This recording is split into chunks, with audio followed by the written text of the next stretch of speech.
বিশ্ব টেস্ট চ্যাম্পিয়নশিপের ফাইনালের দিকে আরও এক ধাপ এগোলো ভারত বনাম বাংলাদেশ কানপুরে দ্বিতীয় টেস্ট ম্যাচ জয় করে 2-0-তে সিরিজ জয় ভারতের। এ এক অবিশ্বাস্য জয়।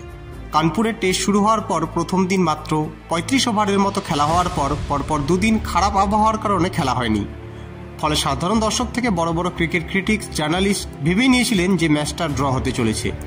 কিন্তু চতুর্থ দিনে এসে ভারত দেখালো আক্রমণাত্মক ক্রিকেট। প্রথমে বাংলাদেশকে 233 রানে আটকে দিয়ে বিধ্বংসী ব্যাটিং করে মাত্র 34 ওভার 4 বল খেলে 285 রান করে চতুর্থ দিনেই বাংলাদেশকে আবার দ্বিতীয় ইনিংস খেলার জন্য আমন্ত্রণ জানায়।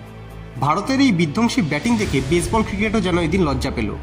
Fastest 50, fastest 100, fastest 150, fastest 200, fastest 250 সবই রেকর্ড যেন ভারত গড়ল এদিন। এরপর পঞ্চম দিনে ভারতের বোলিং ইউনিট লাঞ্চ ব্রেকের আগেই মাত্র 146 রানেই বাংলাদেশকে আটকে দেয় এবং ভারতের জেতার জন্য প্রয়োজন গিয়ে দাঁড়ায় মাত্র 95 রান। ভারত দ্বিতীয় ইনিংসেও প্রথম ইনিংসের মতনই বিধ্বংসী ব্যাটিং করে ম্যাচটা জিতে নিয়েছে। ফলে পাকিস্তানকে সিরিজ হারিয়ে ভারতে এসে মুখ থুবড়ে পড়ল বাংলাদেশ ক্রিকেট দল, এটা বলাই যায়। এবং ভারত এক ধাপ এগোলো বিশ্ব টেস্ট চ্যাম্পিয়নশিপের তৃতীয়বারের জন্য ফাইনাল খেলার দিকে।